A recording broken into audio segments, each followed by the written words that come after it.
তৃণমূলের গোষ্ঠীদ্বন্দ্বে উত্তপ্ত ঘুষিঘাটা। মিনাখা বিধানসভার চেয়ারম্যান মৃত্যুঞ্জয় মণ্ডলের সঙ্গে হারোয়ার ব্লক সহ সভাপতি আব্দুল খালেকের গোষ্ঠীদ্বন্দ্ব। ঠিক কি নিয়ে গোষ্ঠীদ্বন্দ্ব জেনে নেব, আমাদের প্রতিনিধি জিয়াউল আমাদের সঙ্গে রয়েছে। জিয়াউল, তৃণমূলের গোষ্ঠীদ্বন্দ্ব উত্তপ্ত ঘুষিঘাটা, কিন্তু ঘটনার সূত্রপাত কোন জায়গাটি, কি নিয়ে গোষ্ঠীদ্বন্দ্ব, কি জানা যাচ্ছে? দেখো, একেবারে মিনাখা বিধানসভার ঘুষিকাটা এলাকায় একটি চায়ের দোকানে বসাকে কেন্দ্র করে গন্ডগোলের সূত্রপাত এবং সেই ঘটনায় এখনো পর্যন্ত 6 থেকে 7 জন আহত। তাদেরকে হাড়োয়া এবং মিনাখা গ্রামীণ হাসপাতালে ভর্তি করা হয়েছে, সেখানে তারা চিকিৎসাধীন। মূলত শাসক দলের গোষ্ঠীদ্বন্দ্ব একেবারে প্রকাশ্যে, তার কারণ হাড়োয়া মিনাখা বিধানসভার যে চেয়ারম্যান রয়েছে মৃত্যুঞ্জয় মণ্ডল এবং এই যে হাড়োয়া ব্লকের যে সহসভাপতি আব্দুল খালেক মোল্লা, দীর্ঘদিনের বিবাদ চলছিল। এলাকা দখলকে কেন্দ্র করে মূলত দীর্ঘদিন ধরে এই গন্ডগোল চলছিল।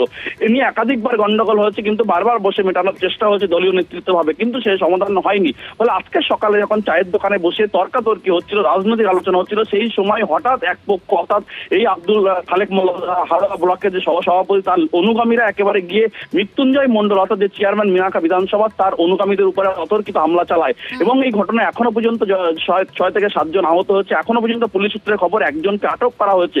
কিন্তু যেভাবে ভোটের আগে, লোকসভা ভোটের আগে যেভাবে উত্তপ্ত পরিবেশ তৈরি হলো হাড়োয়া এবং মিনাখা এলাকা জুড়ে, ফলে যথেষ্ট রাজনৈতিক উত্তপ্ততা শুরু হয়েছে। কিন্তু এখনো পর্যন্ত যে খবর, যে 6 থেকে 7 জনের মারধর করা হয়েছে, গুরুতর জখম, তার মধ্যে একজনের অবস্থা অতি আশঙ্কাজনক। ফলে এই মুহূর্তে একটা চাপা উত্তেজনা রয়েছে, ঘটনাস্থলে বিশাল পুলিশ বাহিনী রয়েছে। ধন্যবাদ।